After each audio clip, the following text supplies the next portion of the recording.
যদি সমান সমানের নিয়মে আগাই তাহলে 3টা করে যদি রুটি দেই স্বামীর জন্য ওকে, কিন্তু স্ত্রীর জন্য একটা বেশি হয়ে যায়। আর সন্তানের জন্য কয়টা বেশি হয়? আচ্ছা, এই তো বুঝতেছেন, মাশাআল্লাহ। আচ্ছা, আর আমি এটা করে যদি সবাই দেই সমান সমান নীতিতে, স্ত্রীকে দেই স্ত্রীর জন্য, স্ত্রী বেচারির জন্য ঠিক আছে, কিন্তু স্বামীর কয়টা কম পড়ে? আর সন্তানের বেশি হয়ে যায় কয়টা? আচ্ছা, সমান সমান নীতিতে সবাইকে যদি সকালের নাস্তার জন্য একটা করে রুটি দেই, সন্তানের জন্য ঠিক আছে, কিন্তু স্ত্রী বেচারির কম পড়ে কয়টা?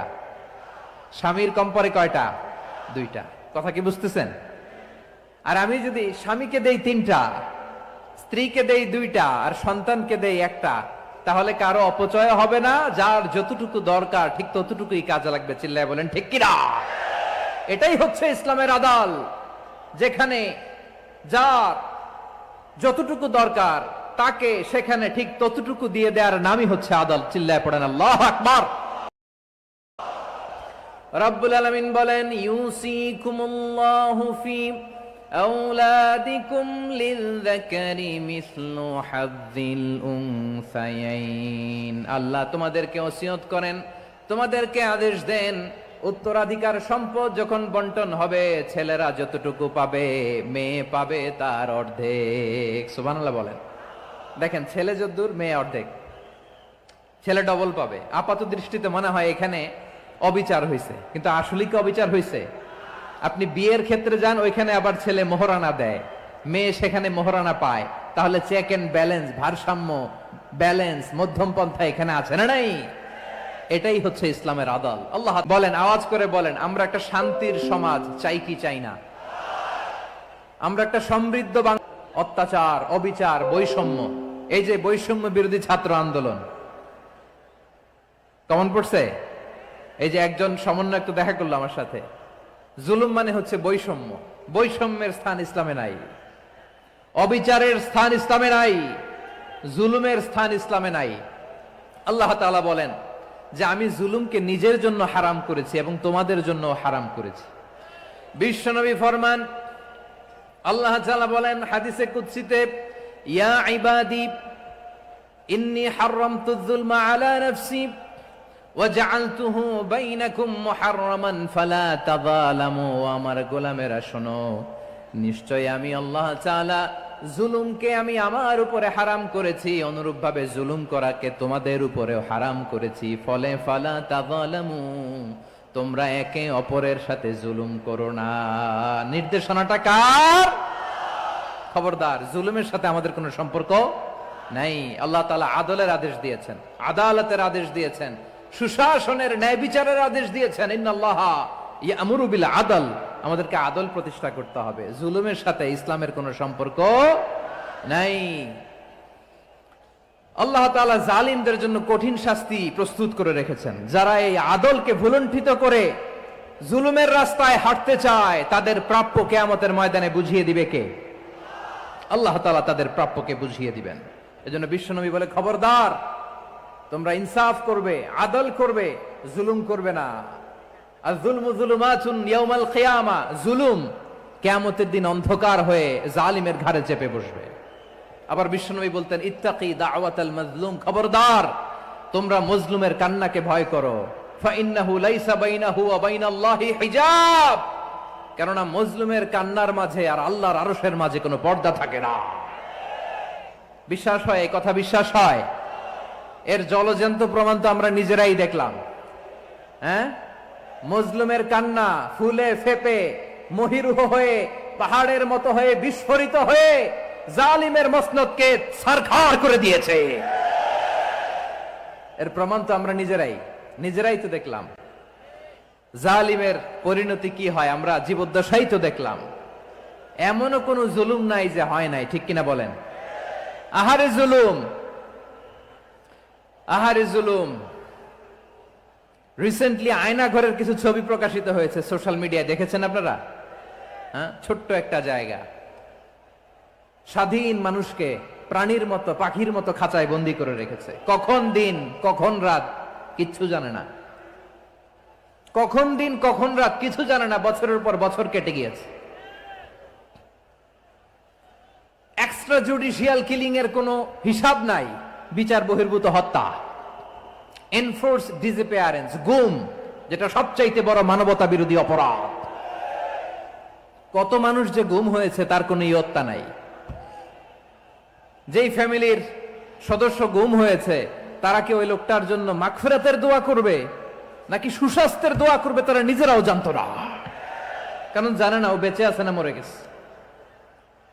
আহা, বিডিআর নওজওয়ানদের যারা ছাড়া পেল দেখলাম বিনা অপরাধে, কোন অন্যায় ছাড়া, অপরাধ ছাড়া তাদের জীবন থেকে, তাদের তারুণ্যের, তাদের যৌবনের 15 বছর 16 বছর 17 বছর নাই, 6 মাস বয়সের ছোট বাচ্চাকে রেখে জেলে গেছে। 6 মাসের মেয়ে বেরোয় দেখে মেয়ের বয়স 17 বছর। মেয়ে বাবারে চিনে না, বাবা মেয়েরে চিনে না। মেয়েকে এখন বিয়ে দিয়ে আরেক ছেলের হাতে তুলে দিবে। মেয়ের শৈশব বাবা দেখে নাই, মেয়ের কৈশোর বাবা দেখে নাই, মেয়ের তারুণ্য দেখে নাই। আরেক যুবককে দেখলাম 14 বছরের 14 দিনের সংসার, 2 সপ্তাহের সংসার শেষে জেলে গেছে। কত যুবকের যে স্ত্রী চলে গিয়েছে ফ্যামিলি ছেড়ে, কারণ জানে না তো কবে আসবে, কি হবে, কেউ জানতো না। দাম্পত্য জীবনের মাত্র 14 দিনের স্মৃতি, এই স্মৃতিকে আঁকড়ে ধরে এক বোন 16টা বছর 17টা বছর কাটিয়ে দিয়েছে। আমি নিউজটা দেখে ভাবলাম আমার এই বোনের প্রতিটি দিন কিভাবে কেটেছে, প্রতিটি রাত কিভাবে কেটেছে, প্রতিটি ক্ষণ কিভাবে কেটেছে। বিশ্বনবী বলেছেন, ইত্তাকি দাওয়াতাল মাজলুম ফাইন্না লাইসা বাইনাহু ওয়া বাইনাল্লাহি হিজাব। মাজলুমের কান্নাকে ভয় করো, কারণ মাজলুমের কান্না আর আল্লাহর মাঝে কোনো পর্দা থাকে না। আমরা আর এরকম কোন জুলুম বাংলাদেশে দেখতে চাই না, জোরে বলেন ঠিক কিনা? আর কেউ নতুন করে জালিম হোক আপনারা চান? আবার নতুন করে কেউ ফ্যাসিস্ট হোক আপনারা চান? এক দল আরেক দলকে নিশ্চিহ্ন করার রাজনীতিতে মেতে উঠুক এটা আপনারা চান?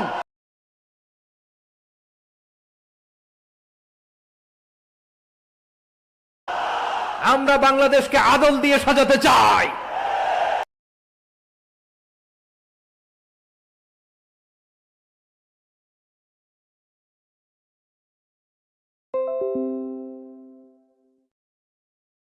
কারা রাজি ধান হাত তোলে আল্লাহকে।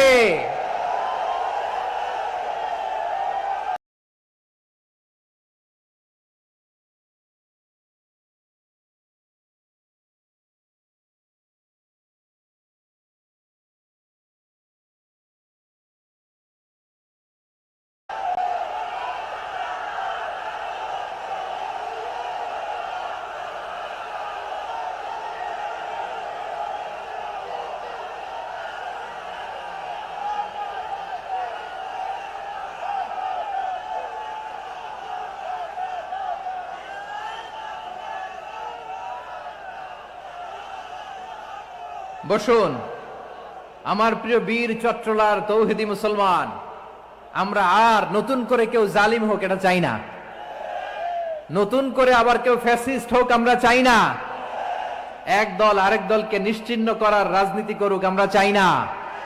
আমরা সুশাসনের বাংলাদেশ চাই, আমরা মানবিক বাংলাদেশ চাই, আমরা একটা সমৃদ্ধ বাংলাদেশ চাই। আমরা বিশ্বের বুকে সম্মান নিয়ে মাথা উঁচু করে দাঁড়াতে চাই, ঠিক কিনা বলেন? আল্লাহ বললেন, এটা যদি তোমরা চাও, একটা সমৃদ্ধ সমাজ যদি বিনির্মাণ করতে চাও, মানবিক সমাজ যদি বিনির্মাণ করতে চাও, আমি তোমাদেরকে সেজন্য প্রথমেই আদালতের নির্দেশ দিলাম। ইন্নাল্লাহা ইয়া'মুরু বিল আদল, নিশ্চয় আল্লাহ তাআলা তোমাদেরকে ন্যায় বিচার সুশাসন এটার আদেশ দেন। সুবহানাল্লাহ। আদাল, ন্যায় বিচারের আদেশ আল্লাহ তাআলা কোরআনের বিভিন্ন আয়াতে দিয়েছেন। আল্লাহ তাআলা বলছেন, ইন্নাল্লাহা ইয়া'মুরুকুম আন তুআদ্দুল আমানাতি ইলা আহলিহা ওয়া ইযা হাকামতুম বাইনান নাসি আন তাহকুমু বিল আদল ইন্নাল্লাহা নি'ম্মা ইয়া'iযুকুম বিহি ইন্নাল্লাহা কানা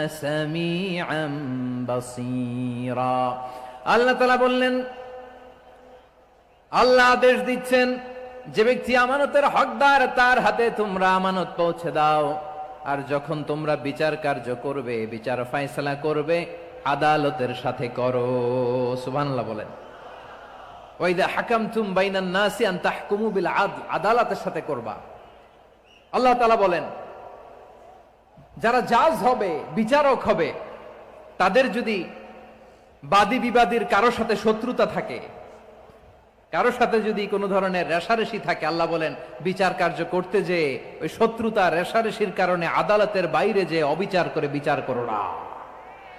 ওয়ালা ইয়াজরিমান্নাকুম শানাআনু কওমিন আলা আল্লা তা'দিলু ই'দিলু হুয়া আকরাবু লিত্তাকওয়া ওয়াত্তাকুল্লাহা ইন্নাল্লাহা খাবীরুম বিমা তা'মালুন। খবরদার কোন জাতির প্রতি, কোন গোষ্ঠীর প্রতি, কোন গোত্রের প্রতি আক্রোশ যেন তোমাদেরকে ন্যায় বিচার থেকে দূরে সরিয়ে না দেয়, বরং আমি আল্লাহর আদেশ হলো ই'দিলু, তোমরা আদল করো, ন্যায় বিচার করো, সুবিচার করো, সুশাসন প্রতিষ্ঠা করো। হুয়া আকরাবু লিত্তাকওয়া, এটাই তাকওয়ার সবচেয়ে কাছাকাছি। সুবহানাল্লাহ বলেন।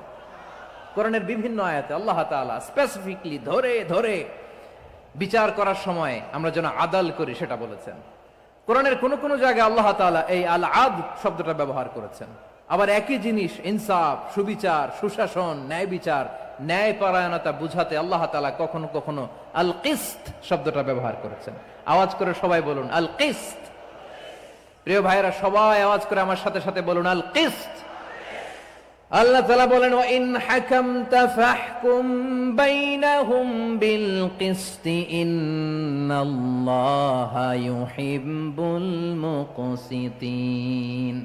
যখন তুমি বিচার করবে, বিশ্বনবীকে উদ্দেশ্য করে অ্যাড্রেস করে বললেন, নবী হে, ইহুদিরা কোনো বিষয়ে মীমাংসার জন্য যদি আপনার দরবারে আসে, যদি বিচার করতে হয়, খবরদার অবিচার করবেন না। ফয়সালা যেটা করবেন কিসতের সাথে করবেন, ন্যায় পরায়ণতার সাথে করবেন, কারণ ইন্নাল্লাহা ইউহিব্বুল মুকসিতিন, নিশ্চয় আল্লাহ রাব্বুল ইজ্জাত ন্যায় পরায়ণশীলদেরকে বড্ড ভালোবাসেন। সুবহানাল্লাহ বলেন।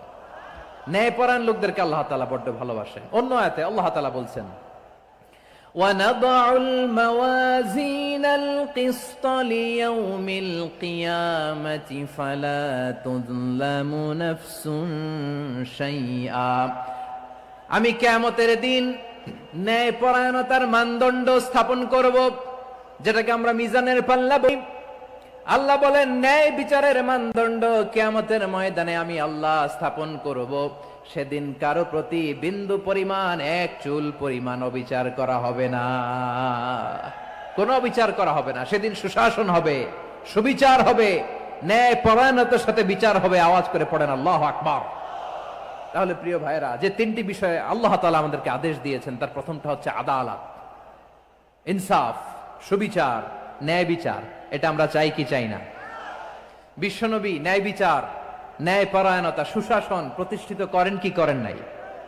আপনারা বিশ্বনবীর সিরাত যারা পড়েছেন, আপনি দেখবেন বিশ্বনবীর সিরাতের পরতে পরতে, বাঁকে বাঁকে, সিরাতের বাঁকে বাঁকে এই আদালতের নমুনা মেলে। সুবহানাল্লাহ বলেন।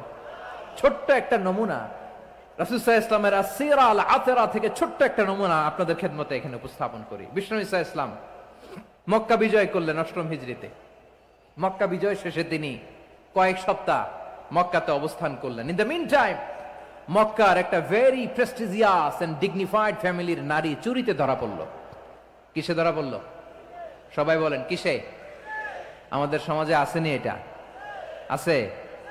ছোট না বড়? হ্যাঁ, হিসাব করে শেষ করা যায় না। ৩.৫ লাখ কোটি টাকা নাই উন্নয়ন প্রকল্পের নামে। উন্নয়ন প্রকল্পের নামে ৩.৫ লাখ কোটি টাকা নাই। ৩.৫ লাখ কোটি টাকা লিখতে পারবেন আপনি? এক টানে লিখতে পারবেন? বুঝতেছেন কত বড় সংখ্যা? হ্যাঁ, বনু মাখজুমিয়া গোত্রের এক নারী মক্কায় চুরিতে ধরা পড়ল। বলেন তো, চুরি করলে বিধান কি? কি কাটতে হবে? চুরির বিধান হলো হাত কেটে দাও, তাও সেটা গোপনে নয়, প্রকাশ্যে জনসম্মুখে হাত কেটে দাও। বনু মাখজুমিয়া গোত্রের নারী যখন চুরিতে ধরা পড়লো, সাহাবারা চিন্তায় পড়ে গেলেন। সবেমাত্র মক্কার লোকেরা কালিমা পড়ে মুসলমান হয়েছে, ইসলামের আইন কানুন তেমন জানে না, ইসলামী শরিয়ার সাথে বেশি পরিচিত নয়। এখন যদি বিশ্বনবী চুরির যেই বিধান এটা যদি কায়েম করে হাত যদি কেটে দেয়, না জানি মক্কার লোকেরা আবার বিগড়ে যায়, না জানি মক্কার লোকেরা আবার মুরতাদ হয়ে যায়, না জানি মক্কার লোকেরা ইসলাম থেকে দূরে সরে যায়। চলো চলো, সাহাবীরা মিলে পরামর্শ করলেন, চলো বিশ্বনবীর কাছে যে বলি, ও নবী, শুধু কেবলমাত্র একমাত্র এই নারীর জন্য চুরির হাত কাটার বিধানটা আপনি একটু থামিয়ে দেন। চুরির হাত কাটার যে বিধান এখানে একটু রহিত করে দেন, বাকিগুলা কইরেন মদিনাতে যে চলবে, কিন্তু মক্কায় এবারের জন্য মাফ করে দেন। কিন্তু কে বলবে? এই যে পরামর্শ, সাজেশন, এটা কে দিবে বিশ্বনবীর কাছে? সাহাবারা চিন্তায় পড়ে গেলেন। আল্লাহর নবীর সামনে দাঁড়িয়ে আল্লাহর দেয়া হুদুদ, আল্লাহর দেয়া বিধান থামিয়ে দেওয়া, মাফ করে দেওয়া, এই কথা বিশ্বনবীর সামনে বলার সাহস তো কেউ রাখে না। কেউ কেউ বলল, বিশ্বনবীর পালক পুত্র যায়েদ বিন হারেসার সন্তান উসামারে বিশ্বনবী নাতির মতো আদর করে, বড্ড বেশি ভালোবাসে উসামারে। এজন্য সাহাবারা উসামাকে বলতো হিব্বু রাসূলিল্লাহ, বিশ্বনবীর ভালোবাসা। কি বলতো? সাহাবীরা বললেন, বিশ্বনবীর ভালোবাসা হিব্বু রাসূলিল্লাহ, উসামারে পাঠাও। উসামারে বিশ্বনবী নাতির মতো স্নেহ করে, মায়া করে, ভালোবাসে। আমরা পারবো না, উসামা পারবে। সবাই মিলে ফুলিয়ে ফুসিয়ে ছোট্ট ওসামাকে রাজি করালো। ওসামা, এমন এমন কথা যে তুমি বিশ্বনবীর কাছে বলতে হবে, পারবা নাকি? ওসামা বলে, পারবো। সাইয়েদনা ওসামা রাদিয়াল্লাহু তাআলা আনহু তরুণ সাহাবী বিশ্বনবীর কাছে গেলেন, যে বললেন, নবী, বনু মাখজুমিয়া গোত্রের এক নারী চুরিতে ধরা পড়েছে, এবারের জন্য কি এই মহিলাটারে মাফ করে দিলে হয় না?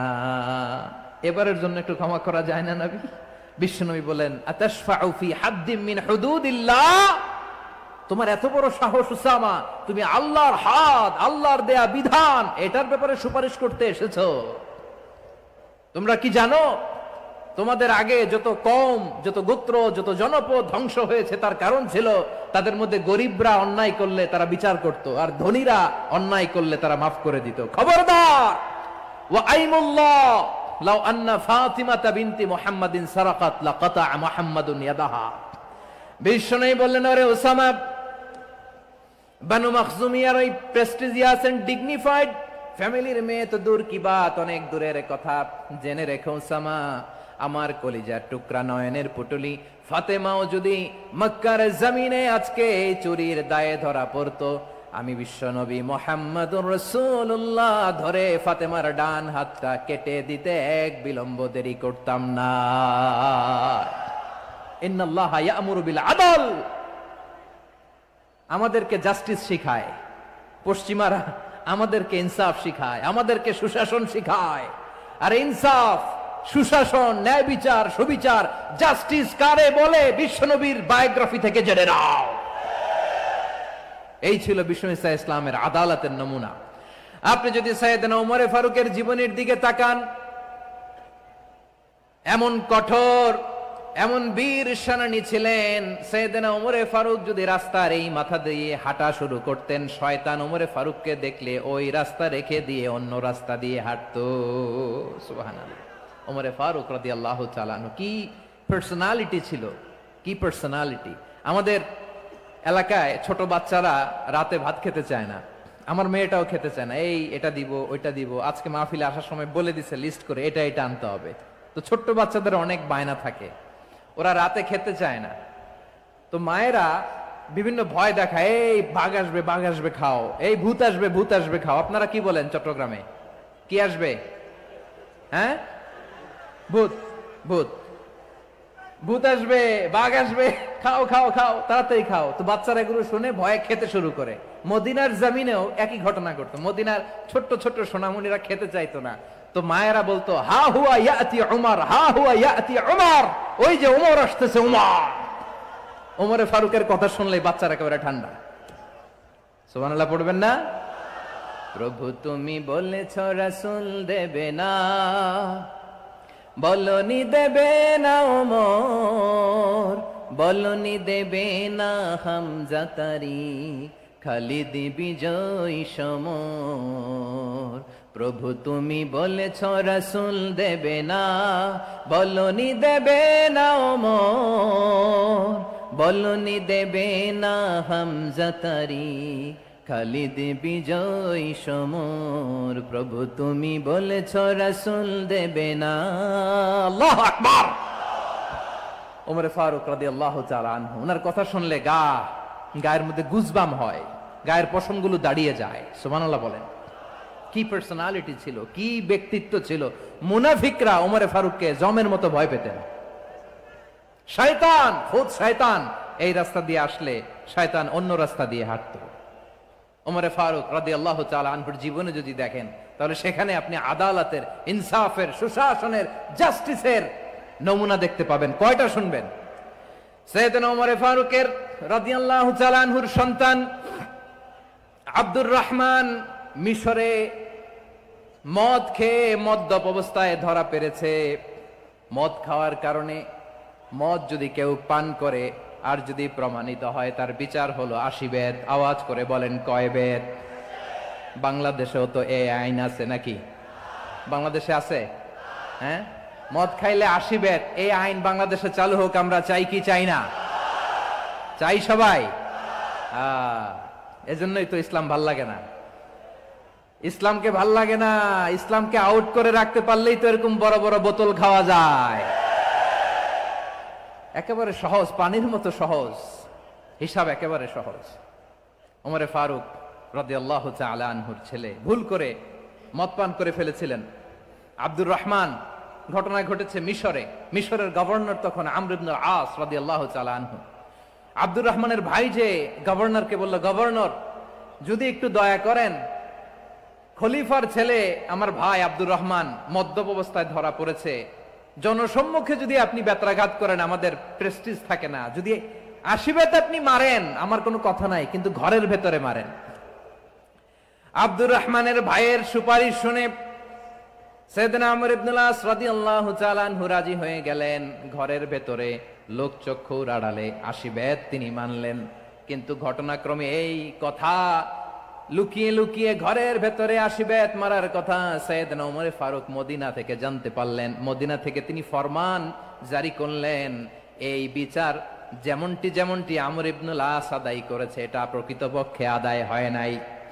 আসো সবাই মদিনায় আসো, আমর ইবনুল আস মদিনায় আসো, আব্দুর রহমানও আসো, সবাই আসো, জনসম্মুখে এই বিচার কার্যকর করতে হবে।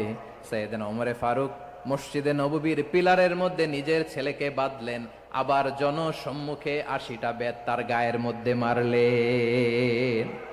মাজমুয়ে ফাতাওয়া ইবনে তাইমিয়া রাহিমাহুল্লাহ উনি এটা নকল করেছেন। এটা সবচেয়ে বিশুদ্ধ মত। আরো অনেক মত আছে, মারা গেছে কবরের উপর, ওগুলো বাদই দিলাম। কেমন খলিফা ছিলেন, কেমন খলিফা! পশ্চিমারা তোমরা জাস্টিস আমাদেরকে শেখাও, ইনসাফ কারে বলে, সুশাসন আমাদেরকে তোমরা শিখাও। ওমর ফারুক রাদিয়াল্লাহু তাআলা আনহু ওই বিচারকে তিনি ধর্তব্য মনে করেন নাই। মদিনাতে এনে আবার জনসম্মুখে আবার 80 বেত মেরেছেন।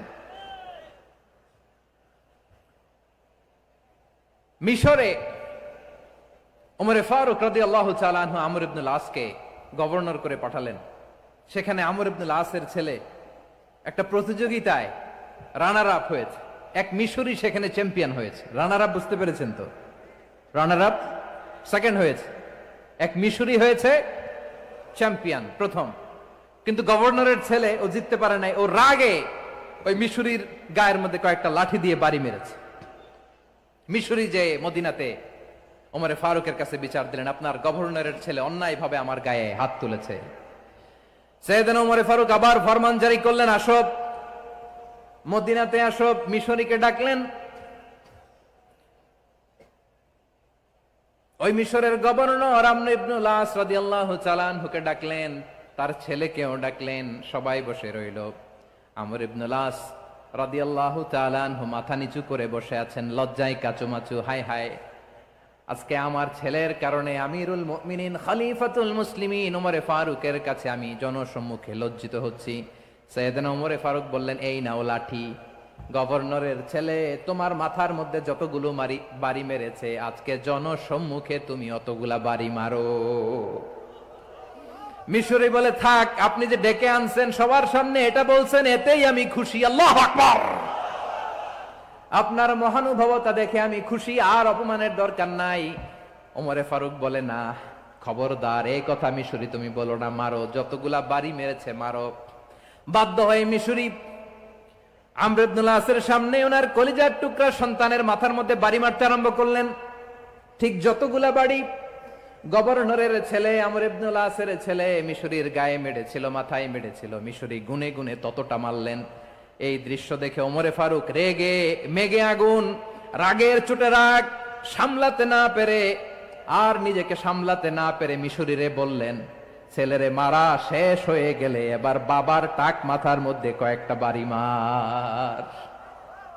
রাগের চোটে, আউট অফ অ্যাঙ্গার, রাগের চোটে, যে আমার পাঠানো গভর্নর। পীর সাহেব মুরিদরে চিনবে না, মুরিদ পীর সাহেবরে চিনবে না, দলের কর্মী তার নেতারে চিনবে না, নেতা তার কর্মীরে চিনবে না, বন্ধু বন্ধুরে দেখে পালাবে। এই কঠিন মুহূর্তে, সূর্যটা মাথার কাছে চলে আসবে, জমিনটা তামার জমিন হবে। আজকের জমিনের মতো নয়, মানুষ ঘর্মাক্ত, ক্লান্ত, শ্রান্ত মাথার মগজগুলো কানের ছিদ্র আর নাকের ছিদ্র দিয়ে বেয়ে বেয়ে পড়বে। বিশ্বনবী ফরমান, কিয়ামতের ওই কঠিন ময়দানে 7 শ্রেণীর ব্যক্তিকে রব্বুল আলামিন তার আরশের নিচে ছায়া দিবেন। তার মধ্যে প্রথম শ্রেণীর ব্যক্তি হলো ইমামুন আদিল।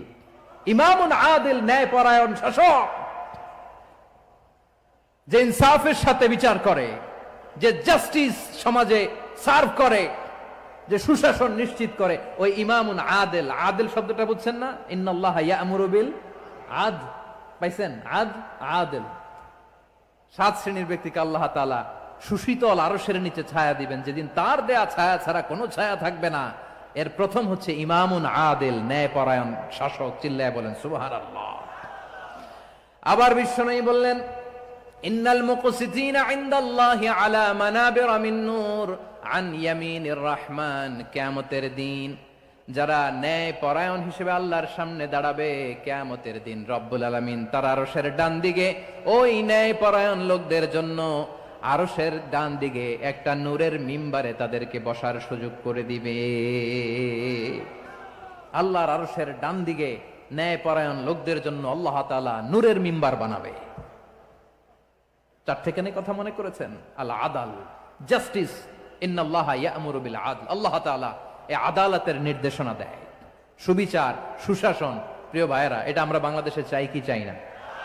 এই যে অরাজকতা, এই যে অন্যায়, এই যে জুলুম, এই যে ইনকনসিস্টেন্সি, সমাজের অসঙ্গতি, এর প্রধান কারণ জাস্টিস নাই, সুবিচার নাই, সুশাসন নাই। শেষবারের মতো আওয়াজ করে বলেন তো, আমরা বাংলাদেশে আদল চাই কি চাই না? তাহলে প্রথম নির্দেশনা শেষ। আল্লাহ তাআলা তোমাদেরকে আদলের আদেশ দেন। এরপরে আল্লাহ বললেন, আমি তোমাদেরকে ইহসানের আদেশ দেই। ইন্নাল্লাহা ইয়া'মুরু বিল আদলি ওয়াল ইহসান। আমি তোমাদেরকে যেমনি আদলের নির্দেশনা দেই, তেমনি ভাবে তোমাদেরকে ইহসানের নির্দেশনা দেই। ইহসান, আওয়াজ করে সবাই বলেন তো, ইহসান। সবাই বলেননি? সবাই বললে এতটুকু আওয়াজ হবে আমি বিশ্বাস করি না। আওয়াজ করে বলুন, আল ইহসান। ইহসান মানে কারো প্রতি সফট হার্টেড হওয়া, মহানুভব হওয়া, অনুগ্রহ পরায়ণ হওয়া, অনুগ্রহশীল হওয়া, একে অপরের প্রতি দয়াদ্র হওয়া। একে অপরের প্রতি দয়াদ্র, অনুগ্রহশীল হওয়া ছাড়া মানবিক সমাজ কশিনকালেও গঠন করা সম্ভব না। প্রিয় ভাইয়েরা, সুন্দর আচরণ দিয়ে, ইহসান দিয়ে যা জয় করা যায়, নরম আচরণ দিয়ে যেটা অর্জন করা যায়, কঠোরতা দিয়ে সেটা পারা যায় না। বিষ্ণু ঈসা ইসলাম ইহসান দিয়ে, কোমল আচরণ দিয়ে, তার অনুগ্রহ দিয়ে তিনি অনেক কাফিরের হৃদয়কে জয় করে ফেলেছেন। সাইয়েদনা সুমামা ইবনে উসাল রাদিয়াল্লাহু তাআলা আনহুর কথা মনে পড়ে যায়। তিনি ছিলেন ইয়ামামার বাদশা। মদিনাতে বিশ্বনবীকে হত্যা করার নিয়তে এসেছিলেন, গোপনে গোপনে বিশ্বনবীকে হত্যা করে আবার ইয়ামামাতে তিনি ফিরে যাবেন। কিন্তু কি অবাক কাণ্ড, হত্যা করতে পারে নাই, সাহাবাদের হাতে তিনি ধরা পড়ে গেলেন। সাইয়েদনা সুমামা ইবনে উসাল রাদিয়াল্লাহু তাআলা আনহু হত্যার নিয়তে আসলেন, কিন্তু হত্যা করতে পারলেন না। সাহাবারা ওনাকে ধরে ফেললেন, ধরে মসজিদে নববীর পিলারের মধ্যে বেঁধে রাখলেন। সুমামা ইবনে উসাল, সিরাত থেকে শুনেন, সিরাত থেকে শোনাচ্ছি, রাদিয়াল্লাহু তাআলা আনহু ইয়ামামার অধিপতি ছিলেন। ইয়ামামা বিশ্বনবীকে হত্যার জন্য আসছেন, ধরা পড়ে গেছেন, এখন মসজিদে নববীতে বেঁধে রাখছে, তার মানে বন্দী। এখন স্ট্যাটাস কি? বন্দী, ক্যাপটিভ। বিষ্ণু ইসলাম সাহাবাদেরকে বললেন, তার খোঁজ খবর নিও, সুমামা ইবনে উসালের খোঁজ খবর নিও। সাহাবার বলেন, ইয়া রাসূলুল্লাহ, আপনাকে হত্যা করতে এসেছে, তার তো কঠিন ক্যাপিটাল পানিশমেন্ট হওয়া দরকার, কঠিন শাস্তি হওয়া দরকার। বিষ্ণু বললেন, না, আমি যেটা জানি তোমরা সেটা জানো না, তোমরা সুমামার সাথে ভালো আচরণ করো। বিশ্বনবী সুমামার কাছে গেলেন। প্রথম দিন যে তিনি কালেমার দাওয়াত দিলেন, ইমানের দাওয়াত দিলেন, ইসলামের দাওয়াত দিলেন, রিসালাতের দাওয়াত দিলেন, আখিরাতের দাওয়াত দিলেন। পরের দিন যে বিশ্বনবী সালাতের দাওয়াত দিলেন, যাকাতের দাওয়াত দিলেন, ইসলাম কি, কিভাবে, কেমন করে পালন করতে হয় চমৎকার আর্টিকুলেট করতে শুরু করলেন। তন্ময় হয়ে সুমামা ইবনে উসাল রাদিয়াল্লাহু তাআলা আনহু বিশ্বনবীর কথাগুলো শুনতে আরম্ভ করলো। একদিন নয়, 2 দিন নয়, টানা 3 দিন বিশ্বনবী সুমামার কাছে ইসলামকে প্রেজেন্ট করেছেন, উপস্থাপন করেছেন। আওয়াজ করে বলেন, কয় দিন? 3 দিন। 3 দিন মসজিদে নববীতে বাঁধা। আর সাহাবীদেরকে বললেন, তার খোঁজ খবর নিও, তোমরা যে রুটি বানাও এর মধ্যে সবচেয়ে ভালো আটার রুটিটা তারে দিও, সবচেয়ে রিফাইন্ড খেজুর, যেটা পিওর খেজুর, এটা তারে দিও। আর বিশ্বনবী নিজের ওট থেকে দুধ দহন করে ওনার বাড়ির এক কর্মচারীকে বলেছেন, দুধ দহন করে সুমামার জন্য নিয়ে যেও। সুবহানাল্লাহ পড়বেন না? সবাই তো অবাক, ইয়ামামা থেকে আসছে নবীকে হত্যা করতে, বিশ্বনবী দেখে তারে জামাই আদর করে, তাকে মজার মজার খাবার দিও, দুধ দিও, আদর আপ্যায়ন করো। একদিন নয়, 2 দিন নয়, টানা 3 দিন বিশ্বনবী এভাবে সুমামার কাছে যেয়ে যেয়ে ইসলামকে প্রেজেন্ট করতে আরম্ভ করলেন, ইসলামকে উপস্থাপন করতে শুরু করলেন। আর তাকে চমৎকার এন্টারটেইনমেন্ট, আপ্যায়ন দিতে আরম্ভ করলেন। টানা 3 দিন যখন ইসলামের দ্য বিউটিজ অফ ইসলাম, ইসলামের সুমহান বাণী, সৌন্দর্য তার কাছে উপস্থাপন শেষ, তাকে আপ্যায়ন শেষ, বিশ্বনবী বললেন সাহাবাদেরকে, যাও এবার সুমামার হাতের পায়ের রশি দুটো খুলে দাও। সাহাবারা বললেন, ইয়া রাসূলুল্লাহ, কি বলেন আপনি? ও তো হত্যাকারী, সুযোগ পায় নাই, আপনারে মারতে পারে নাই, ছেড়ে দিলে আবার ও আপনার উপর তলোয়ার নিয়ে ঝাঁপিয়ে পড়বে। নবী, এই সিদ্ধান্ত আপনি নিতে যাবেন না। বিশ্বনবী বললেন, যেটা বলেছি সেটা করো, সুমামার রশিগুলো ছেড়ে দাও, সুমামার হাতে পায়ের রশিগুলো যে তোমরা খুলে দাও। সাহাবারা তর্ক জুড়ে দিলেন, লা ইয়া রাসূলুল্লাহ, এমনটা করবেন না, তো ভয়ঙ্কর ভয়ঙ্কর খুনি, কি জানি কি হয়ে যায়। বিশ্বনবী বললেন, না, তার হাতে পায়ের রশিগুলো খুলে দাও। সাহাবারা বিশ্বনবীর কথা মতো তার হাতে পায়ের রশিগুলো খুলে দিল। সুমামা মুহূর্তের মধ্যে মসজিদে নববী থেকে বের হয়ে ইয়ামামায় ফিরে না যে মসজিদে নববীর পাশে একটা খেজুর বাগান ছিল, সেখানে চলে গেলেন। সেখানে একটা ছোট্ট কুয়া ছিল, কুয়ার পানি দিয়ে তিনি গোসল করলেন। সুবহানাল্লাহ পড়েন।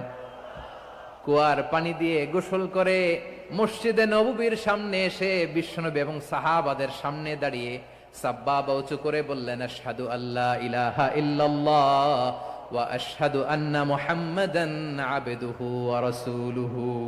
আল্লাহু আকবার। আমি সাক্ষ্য দিচ্ছি আল্লাহ ছাড়া কোনো ইলাহ নাই, আর মুহাম্মদ আল্লাহ তাআলার প্রেরিত বান্দা এবং রাসূল। প্রিয় ভাইয়েরা, ইহসান দিয়ে যা জয় করা যায়, কঠোরতা দিয়ে সেটা কঠিনকালেও জয় করা যায় না। আওয়াজ করে বলেন, ঠিক কি না? এবার সুমামা দাঁড়িয়ে বলে, ওগো নবী, আমি তো কালিমা পড়ে মুসলমান হয়ে গেলাম, এবার শোনেন, এই মুহূর্তের আগে আপনার চেহারার চাইতে নিকৃষ্ট কোনো চেহারা আমার কাছে ছিল না, কিন্তু শাহাদা পাঠ করার পরে আপনার চেহারার চাইতে উত্তম শ্রেষ্ঠ কোনো চেহারা আমার কাছে আর নাই। ও নবী, আজকের দিনের আগে ইসলাম ধর্মের চেয়ে নিকৃষ্ট অপছন্দনীয় কোনো ধর্ম আমার কাছে ছিল না, কিন্তু এই মুহূর্ত থেকে ইসলামের চেয়ে সেরা শ্রেষ্ঠ পছন্দনীয় কোনো ধর্ম আমার কাছে নাই। নবী গো, আজকের দিনের আগে মদিনার চাইতে অপছন্দনীয় নিকৃষ্ট কোন শহর আমার কাছে ছিল না, কিন্তু এই মুহূর্তের পর থেকে মদিনার চাইতে কোনো শ্রেষ্ঠ শহর আমার জানা নাই। সে ছিল গমের বড় ডিলার, গম বেচতো। কি বেচতো? তার গম কিনে মক্কার লোকেরা রুটি খাইতো। সে ঘোষণা দিল, আজকে থেকে মক্কাবাসীদের জন্য সব গম আমি হারাম করে দিলাম, মক্কাবাসী এখন না খেয়ে মরে। সুবহানাল্লাহ পড়বেন না? মক্কাবাসী বিশ্বনবীর কাছে আসলেন, এসে বললেন, মুহাম্মদ, আমরা তো তোমার ভাই, তোমার চাচা, তোমার ভাতিজা, তোমার আত্মীয়, তুমি সুমামারে বলো সে যেন আবার গমের সাপ্লাই মক্কার জন্য অনুমতি দিয়ে দেয়। বিশ্বনবীর অনুমতি ক্রমে সুমামা আবার মক্কাতে গম পাঠাতে শুরু করলো। পড়েন সুবহানাল্লাহ। ইহসান, ইহসান দিয়ে আপনি যেটা জয় করতে পারবেন, you can win the heart of your enemies. ইহসান দিয়ে আপনি আপনার শত্রুর হৃদয়কে জয় করতে পারবেন। আওয়াজ করে বলেন ঠিক কিনা? এজন্য আল্লাহ বললেন, ওয়ানফিকু ফি সাবিলিল্লাহি ওয়ালা তুলকু বিআইদিকুম ইলাত তাহলুকা ওয়া আহসিনু ইন্নাল্লাহা ইউহিব্বুল মুহসিনিন। তোমরা আল্লাহর রাস্তায় দান করবে আর নিজেরা নিজেদেরকে ধ্বংসের হাতে ঠেলে দিও না। তোমরা একে অপরের প্রতি ইহসান করবে, কারণ ইহসানকারীদেরকে আল্লাহ বড্ড ভালোবাসেন। সুবহানাল্লাহ পড়েন। আবার সূরা রহমানে আল্লাহ বললেন, হাল জাযাউল ইহসানি ইল্লাল ইহসান ফাবিআইয়ি আলা, সবাই পড়েন, ফাবিআইয়ি আলাই রাব্বিকুমা তুকাযযিবান। ইহসানের প্রতিদান হিসেবে ইহসানই হয়। বিশ্বনবী সুমামার প্রতি যেমন ইহসান করেছেন, সুমামাও ঠিক তেমন ইহসান ফিরিয়ে দিয়েছে। ঠিক কিনা বলেন? তাহলে এক নম্বরে হচ্ছে আদ, ন্যায় বিচার। দুই নম্বরে সবাই বলেন ইহসান, সদাচরণ। ইহসান দুই ধরনের প্রিয় ভাইরা, ইহসান ফিল ইবাদা, ইহসান ফিল মুআমালা। ইহসান ফিল ইবাদা হচ্ছে একাগ্র অনুভবে ইবাদতে ডুব দেওয়া, এর নাম ইবাদতের ইহসান। সুবহানাল্লাহ পড়ে। বিশ্বনবী বলেন ইহসান মানে কি জানো নাকি?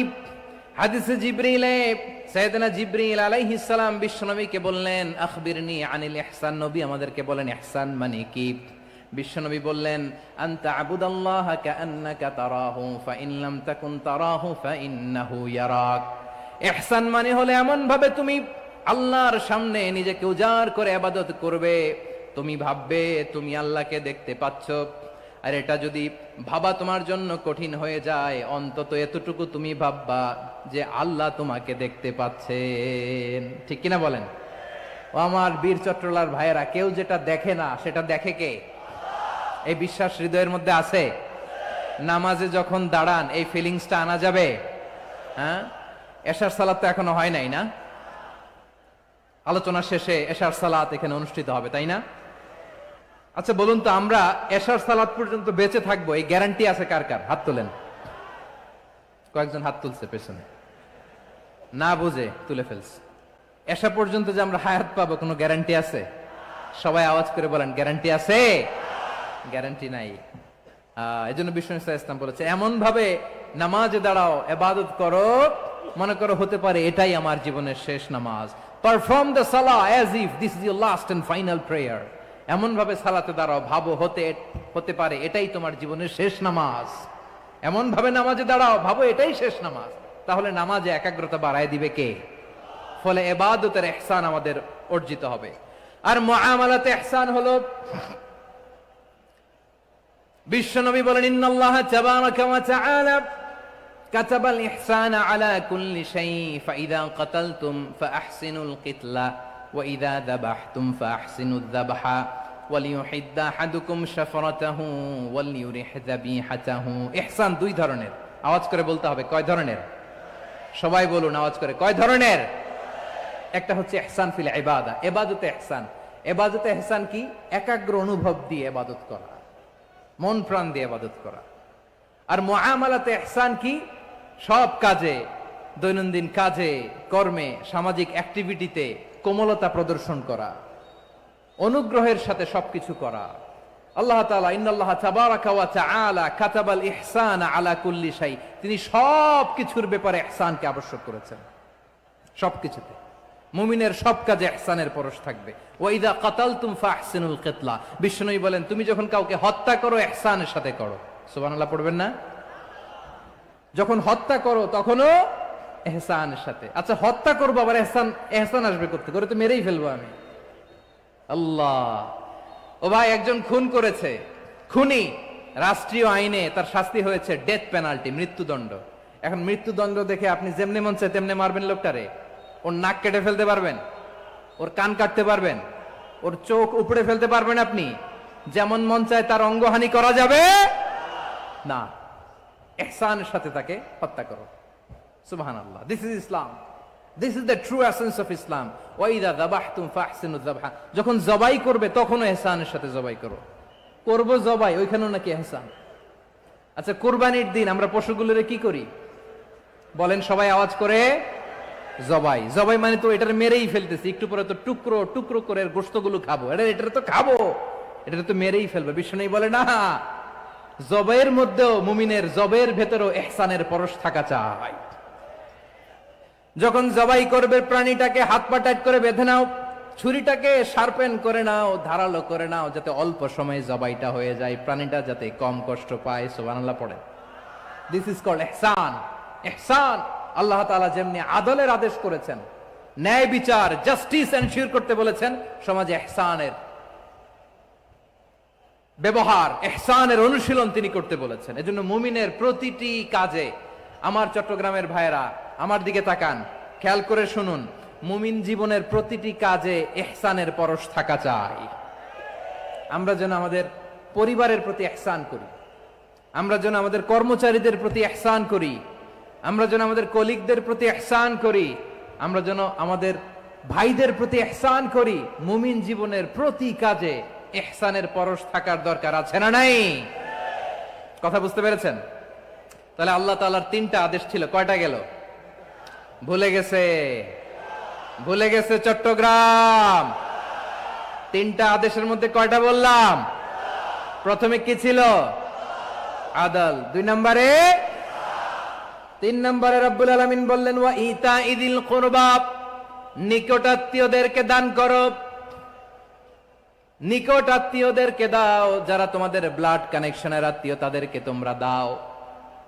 এখানে জেনারেলি বললেন দাও, কি দিব সেটা তিনি এখানে বলেন নাই, সেটা তিনি সূরাতুল ইসরার মধ্যে বলেছেন। আল্লাহ বলেন ওয়া আতিযাল কুরবা হাক্কা, নিকট আত্মীয়দেরকে তাদের অধিকার, তাদের প্রাপ্য তোমরা বুঝিয়ে দাও। দেখেন, একটা শান্তির সমাজ, একটা সমৃদ্ধ সমাজ, একটা মানবিক সমাজ গঠনের জন্য আল্লাহ তাআলা বেশি না, মাত্র 3টা অর্ডার, 3টা ভার্ডিক্ট তিনি জারি করেছেন। 1 নাম্বার সুশাসন, ন্যায় বিচার।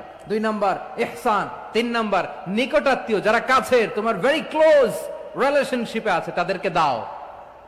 দাও, দিলে বাড়িয়ে দেয় কে? অনেকে দিতে চায় না, কৃপণতা করে। দিলে বাড়ায় দেয় কে? ও মিয়া, মদিনার মধ্যে সবচাইতে গরিব সাহাবী ছিল বেলাল রাদিয়াল্লাহু তাআলা আনহু। ওনার এন্টায়ার অ্যাসেট, সম্পদের পরিমাণ কতদূর জানেন? একটা লুঙ্গি। বেলাল রাদিয়াল্লাহু তাআলা আনহু, ওনার টোটাল ওয়েলথের এস্টিমেশন হচ্ছে মাত্র একটা লুঙ্গি। একটা লুঙ্গি, টোটাল ওয়েলথ এস্টিমেশন, টোটাল সম্পদের পরিমাণ বেলাল রাদিয়াল্লাহু তাআলা আনহুর কি ছিল? কথা বোঝে নাই বোধহয়, কি ছিল? ওই বেলাল রাদিয়াল্লাহু তাআলা আনহুকে বিষ্ণু ইসলাম বলেছেন আনফিক ইয়া বেলাল, ও বেলাল তুমিও দাও।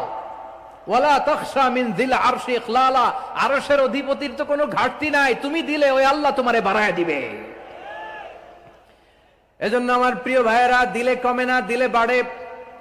অনেকে ধরে রাখে, নতুন কিছু নিতে পারে না, হাত দিয়ে যেটা ধরে রেখেছেন এটা দিয়ে দেন, বড় একটা ধরার সুযোগ পাবেন। জোরে বলেন ঠিক কিনা? ধরেন 5 কেজি ওজনের একটা ধরে রাখছেন, এখন 10, এটা না ছাড়লে 10 কেজি ধরতে পারবেন আপনি? আচ্ছা 10 কেজির জিনিস একটা আছে হাতে, ওইটা যদি ছেড়ে দেন তাইলে না 15 কেজি ধরতে পারবেন? কথা বলেন ঠিক কিনা? তাহলে দিলে বাড়িয়ে দেয় কে? রব্বুল আলামিন বললেন 3 নাম্বার আদেশ হলো তোমাদের প্রতি সমাজটারে কেমন করে মানবিক সমাজ, সুন্দর সমাজ গড়বা। 3 নাম্বার আদেশ হলো ওয়া আতিদাল কুরবা হাক্কা, নিকটাত্মীয়দেরকে তাদের প্রাপ্য বুঝিয়ে দাও। এই নিকটাত্মীয়দেরকে তাদের অধিকার বুঝিয়ে দেওয়া, প্রাপ্য বুঝিয়ে দেওয়াতে আমাদের গাফলতি আছে না নাই? চট্টগ্রামে নাই? মাশাআল্লাহ আছে, আছে। অনেকে দেখবেন অনেক আল্লাহওয়ালা তাহাজ্জুদ গুজার, সেজদা দিতে দিতে কপালে কালো দাগ ফেলে দিছে, সে তার বোনের হকটা আদায় করে নাই। আছে না নাই? হ্যাঁ, এখানেও আছে। সর্বনাশ।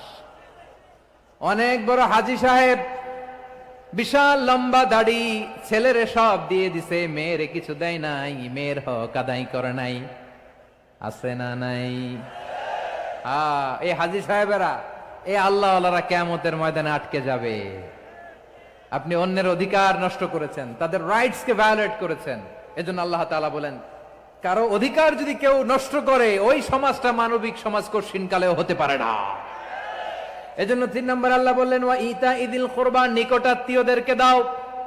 কি দিবা? তাদের অধিকার দিয়ে দাও। বোনের অধিকার বুঝিয়ে দাও, মেয়ের অধিকার বুঝিয়ে দাও, ফুফুর অধিকার বুঝিয়ে দাও। দেখবেন অনেক মায়েরা ছেলের পাতে মুরগির রান দেয়, মেয়ের পাতে দেয় মুরগির ঠ্যাং। এরকম আছে না নাই? ছেলেরা কি দেয়? মুরগির। মেয়ের পাতে কি দেয়? তো মেয়ের কি মুরগির রান খেতে মনে চায় না? মনে চায় না? এমনটা করা যাবে না। নিকটাত্মীয়দেরকে অধিকার দিয়ে দাও, নিকটাত্মীয়ের সাথে সুসম্পর্ক রাখো। আদেশটা কার? এজন্য প্রিয় ভাইয়েরা, জীবনে যদি বারাকা অর্জন করতে চান, নিকটাত্মীয়দের সাথে সুসম্পর্ক রাখতে হবে, তাদের জন্য উপহার পাঠাতে হবে। বিশ্বনবী বলেন, লা ইয়াদখুলুল জান্নাতা কাতে, যে ব্যক্তি আত্মীয়তার সম্পর্ককে ছিন্ন করে দেয়, সে কশিনকালেও আল্লাহর জান্নাতে ঢুকবে না। আপনি কি এটারে সহজ হাদিস মনে করছেন? এটা সহজ কথা। আপনি ভাবছেন আপনার নামাজ আপনারে বাঁচাতে পারবে, আপনার রোজা বাঁচাতে পারবে, আপনার তাহাজ্জুদ আপনারে বাঁচাতে পারবে? অধিকার নষ্ট করলে কিছুই আপনারে বাঁচাতে পারবে না। এজন্য নিকট আত্মীয়দেরকে দিতে হবে বেশি বেশি। বিশ্বনবী বলেন, ইন্না সাদাকাতা আলাল মিসকিনি সাদাকা ওয়া আলা যির রাহিমি ইসনাতান সাদাকাতুন ওয়া সিলা।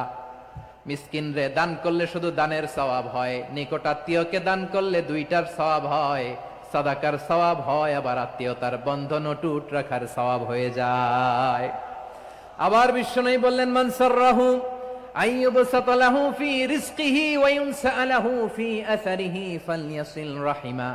যে ব্যক্তি তার রিজিকের প্রশস্ততা চায় আর হায়াতে বরকত চায়, সে যেন তার আত্মীয়ের সাথে সুসম্পর্ক রাখে। আমার প্রিয় চট্টলার ভাইয়েরা, আমাদের রিজিক বাড়ুক, এটা আমরা চাই কি চাই না? সবাই চান? হ্যাঁ, আমাদের রিজিকে প্রশস্ততা আসুক, চাই কি চাই না? আমাদের হায়াতে বরকত আসুক, আমরা চাই কি চাই না? এই দুইটা যদি চান, তাহলে নিকটাত্মীয়দের সাথে সুসম্পর্ক রাখবেন। পারবেন? তাহলে সমাজটারে মানবিক সমাজ বানায় দিবে কে? 3টা আদেশ চলে গেল। কয়টা? আওয়াজ করে বলেন। 1 নম্বরে কি ছিল? 2 নম্বরে, 3 নম্বরে নিকটাত্মীয়দেরকে দান। আপনাদেরকে আরো শোনার আগ্রহ আছে? আপনাদের মনোযোগ আছে না গেছে? কষ্ট হচ্ছে না? মাশাআল্লাহ, মাশাআল্লাহ। তাকবীর পড়ুন, লিল্লাহে তাকবীর।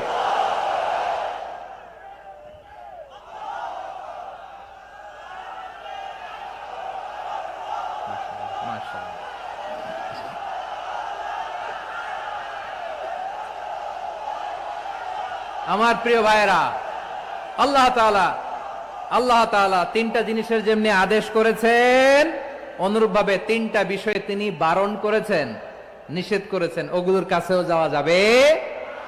শুনবেন। রাব্বুল আলামিন বলেন, ওয়ায়ানহা আনিল ফাহশাই ওয়াল মুনকারি ওয়াল বাগি। আমি যেমনি 3টি বিষয়ে আদেশ করলাম, অনুরূপ ভাবে 3টি বিষয়ে বারণ করলাম, নিষেধ করলাম। আমার 1 নাম্বার নিষেধাজ্ঞা হলো অশ্লীলতার প্রতি। ফাহশা, ওয়ায়ানহা আনিল ফাহশা। আল্লাহ তাআলা অশ্লীলতাকে নিষেধ করেছেন। কোন জিনিসকে? সবাই বলুন, কোন জিনিসকে? যত ধরনের, যত টাইপের, যত ক্যাটাগরির অশ্লীলতা হতে পারে, সব অশ্লীলতাকে হারাম করেছেন কে? ফাহশা মানে কি? কথায়, কাজে, আচরণে, কমেন্ট, ফেসবুকের কমেন্টসে যত ধরনের নোংরামো আছে, যত ধরনের অশ্লীলতা আছে, এটাকে আরবিতে বলে ফাহশা। এটাকে কি বলে? রাব্বুল আলামিন বলেন, কুল ইন্নামা হাররামা রাব্বিয়াল ফাওয়াহিশা মা যাহারা মিনহা ওয়া মা বাতান। ও নবী, আপনি বলে দেন, আমার রব প্রকাশ্য অপ্রকাশ্য, স্পষ্ট কিংবা অস্পষ্ট, দৃশ্যমান কিংবা অদৃশ্যমান সব অশ্লীলতাকে হারাম করেছেন। সব ধরনের অশ্লীলতা হারাম, সব ধরনের। আল্লাহ তাআলা আমাদেরকে অশ্লীলতা থেকে বাঁচান, অশ্লীলতা থেকে তিনি আমাদেরকে হেফাজত করুক, পড়েন আমিন। এবার বলেন, আমাদের সমাজে অশ্লীলতা আছে না নাই? চট্টগ্রামে নাই? আমি কই নাই, ওনারা বলে আছে। দেখছেন, আমি সামহাও বাঁচায় দেওয়া ট্রাই করতেছি, আমি সামহাও বাঁচায় দেওয়া ট্রাই করতেছি, ওনারা বলে আছে। অশ্লীলতা নানা ভাবে, নানা নামে, নানা মোড়কে আমাদের সমাজে আছে না নাই? সংস্কৃতির নামে, ফ্যাশনের নামে, বিনোদনের নামে, উপন্যাসের নামে, কনসার্টের নামে অশ্লীলতা আছে না নাই? আপনি দেখেছেন কনসার্টগুলোর অবস্থা?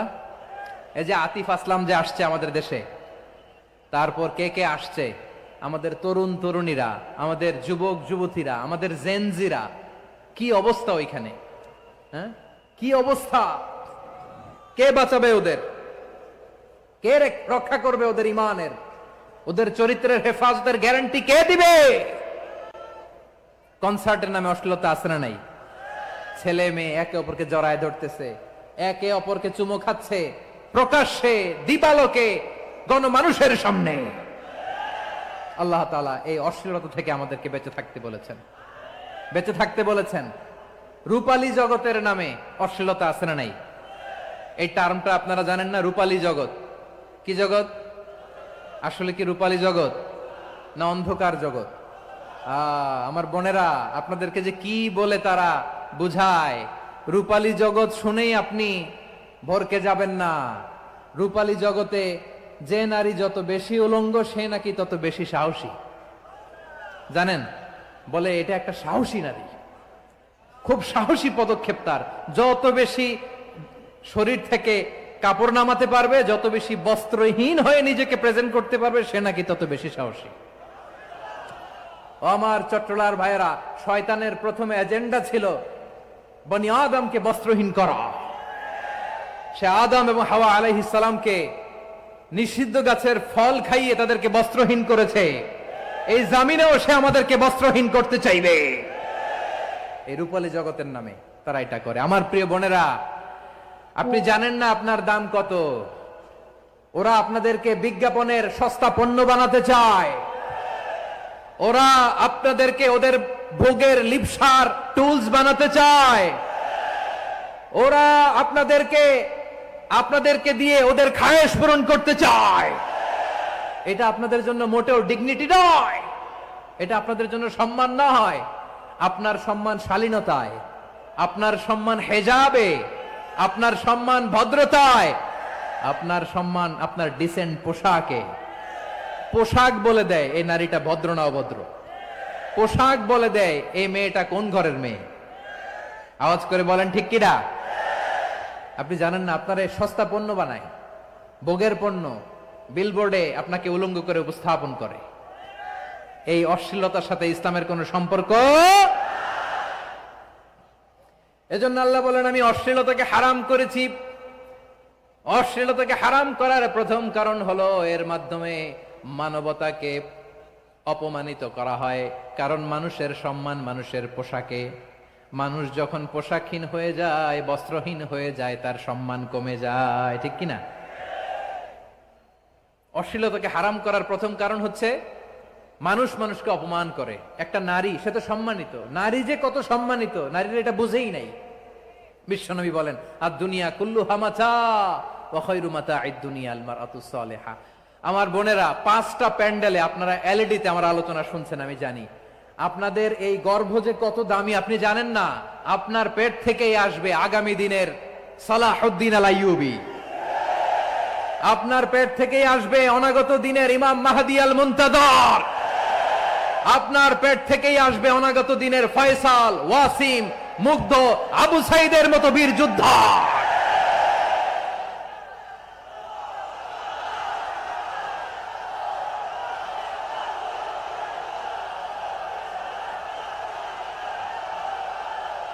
আমার প্রিয় বোনেরা, আমার প্রিয় বোনেরা, বিশ্বনবীর কথার ওজন খেয়াল করেন। আর দুনিয়া কুল্লুহা মাতা ওয়া খায়রু মাতা'আদ দুনিয়াল মারআতুস সালিহা। দুনিয়ার সবকিছুই অ্যাসেট, এর মধ্যে সবচেয়ে দামি অ্যাসেট নেককার নারী। আপনার গর্ভ যে কত দামি আপনি জানেন না। নিজের সময়টাকে কাজে লাগান, কোরআন পড়েন, সুন্নাহ পড়েন। আপনার অনেক দায়িত্ব ঘরে। You are the MD of your family. একটা family it's a very big institution. পরিবার একটা অনেক বড় প্রতিষ্ঠান। And you are the MD of your institution. আপনি এই পরিবারের MD, managing director of your family. এখানে আপনার কত দায়িত্ব। আপনি ছেলে মেয়েদেরকে তারবিয়া করবেন। আপনি আপনার স্বামীর জন্য ঘরটারে জান্নাতের নীর বানাবেন। আপনার জন্য জান্নাতের ডুপ্লেক্স বাড়ি ওইখানে তৈরি করে রাখবে কে? আপনি যে কত দামি আপনি জানেন না। নারীদেরকে আল্লাহ বানিয়েছেন উচ্চতর করে, নিম্নতর নয়। নারীদেরকে ছোট্ট জিনিস দিলে এটারে বড় করে দেয়। নারীদেরকে ভ্রূণ দিলে, শুক্রাণু দিলে নারী এটারে বাচ্চা হিসেবে উপহার দেয়, ঠিক কিনা? বিয়ের মাধ্যমে স্বামী যখন তার শুক্রাণু তার স্ত্রীকে উপহার দেয়, স্ত্রী রিটার্নে কি উপহার দেয়? ফুল ফর্ম বেবি, মানব সন্তান। দেখছেন, আপনি দিলেন একটুক, উনি দিছে বিশাল। আপনি যদি নারীকে বাজার এনে দেন, নারী এটাকে সুস্বাদু খাবারে রূপান্তর করে দেয়। আপনি তাকে একটা মুচকি হাসি দিয়ে দেন, সে তার কলিজা দিয়ে দেয়। কিন্তু যদি আপনি তার মনে কষ্ট দেন, সে আপনার জীবনকে জাহান্নাম বানায়া দেয়। খবর আছে, নারীর মন বুঝতে পারলে নেয়ামত, বুঝতে না পারলে কিয়ামত। ঠিক কিনা বলেন? আমার প্রিয় বোনেরা, আপনি যে কত দামি আপনি জানেন না। জানেন না আপনি কত দামি, অনেক দামি আপনি। আপনাদেরকে যেন ভোগের সস্তা পণ্য বানাতে না পারে, আপনাদেরকে সচেতন থাকতে হবে, সজাগ থাকতে হবে, কনসার্ন থাকতে হবে। শয়তানের ওই হাতছানির দিকে আর নজর দেওয়া যাবে না। তাহলে কেন আল্লাহ তাআলা এই ফাহশা, অশ্লীলতাকে হারাম করলেন? এক নাম্বার, এতে হিউম্যান ডিগনিটি কমে। দুই নাম্বার, এতে মানুষের অধিকার নষ্ট হয়। আপনি বিয়ে করেছেন এরে, পরকিয়া করেন ওর সাথে, এরকম আছে না নাই? স্ত্রীর অধিকার নষ্ট করেছেন। আপনি বিবাহ সম্পর্কে আবদ্ধ হয়েছেন তার সাথে, আপনি পরকিয়া করেন ওই ছেলের সাথে, আপনি আপনার হাজবেন্ডের সাথে বিট্রে করেছেন। এজন্য আল্লাহ অশ্লীলতাকে হারাম করেছেন। অশ্লীলতাকে হারাম করার আরেকটা কারণ হচ্ছে আল্লাহ তাআলা এই হিউম্যান জেনারেশনকে, এটাকে প্রিজার্ভ করতে চায়। হিফজুন নাসল, এটা মাকাসিদুশ শরিয়ার অনেক গুরুত্বপূর্ণ একটা মাকাসিদ, অনেক গুরুত্বপূর্ণ। আপনার নাসল, আপনার জেনারেশনকে সংরক্ষণ করা। এই যে আসতেছে ফেব্রুয়ারি, কত ফেব্রুয়ারি জানো? এটা কি বিশ্ব ভালোবাসা দিবস? হ্যাঁ, কি দিবস? এই বিশ্ব ভালোবাসা দিবসের সাথে মুসলমানদের কোনো সম্পর্ক নাই। আমার প্রিয় ভাইরা, এই যে আপনি অবৈধ সম্পর্কে জড়ালেন, কেন আল্লাহ অশ্লীলতাকে হারাম করেছে দেখেন। বলতেছিলাম যে এটা আপনার নাসল, আপনার জেনারেশন, আপনার লিনিয়েজ, আপনার বংশকে প্রিজার্ভ করা। কে কার বাবা, কে কার মা, বাবা মা জানা, প্রজন্মকে প্রিজার্ভ করা, এটা ইসলাম ওয়াজিব করে দিয়েছে। এই যে অবৈধ সম্পর্কের কারণে, বিশ্ব বেহায়া দিবসের কারণে, এগুলোর আউটকাম, আউটপুট হিসেবে মাঝে মাঝে ঢাকা মেডিকেলের ডাস্টবিনে নবজাতকের বাচ্চার কান্নার আওয়াজ শুনতে পাওয়া যায়। চট্টগ্রাম মেডিকেলের ডাস্টবিনে নবজাতকের কান্না শুনতে পাওয়া যায়। বীর চট্টলার মুসলমানেরা বুঝতে পারলে আওয়াজ করে বলেন, এই যে চট্টগ্রাম মেডিকেলে যে নবজাতকটা পাওয়া গেল, ওর বাবাকে আমাকে বলেন। ওর বাবাকে, ওর মাকে, ও কোন ফ্যামিলির সন্তান কেউ জানে? আপনি হিউম্যান ডিগনিটিকে অপমান করেছেন না? আপনি তার ভবিষ্যৎকে অন্ধকার করেছেন না? আপনি তার লিনিয়েজকে প্রশ্নবিদ্ধ করে দিয়েছেন না? এই জন্য আল্লাহ তাআলা অশ্লীলতাকে আমাদের জন্য হারাম করে দিয়েছেন। পড়েন সুবহানাল্লাহ। এই জন্য রব্বুল আলামিন বলেন, কুল ইন্নামা হারামা রাব্বিয়াল ফাওয়াহিশা মা যাহারা মিনহা ওয়া মা বাতান। প্রকাশ্য অপ্রকাশ্য সব অশ্লীলতাকে হারাম ঘোষণা করে দিয়েছে কে? আবার দুনিয়ার বুকে যারা অশ্লীলতার প্রসার করে তাদের জন্য শাস্তি মজুদ রেখেছে কে?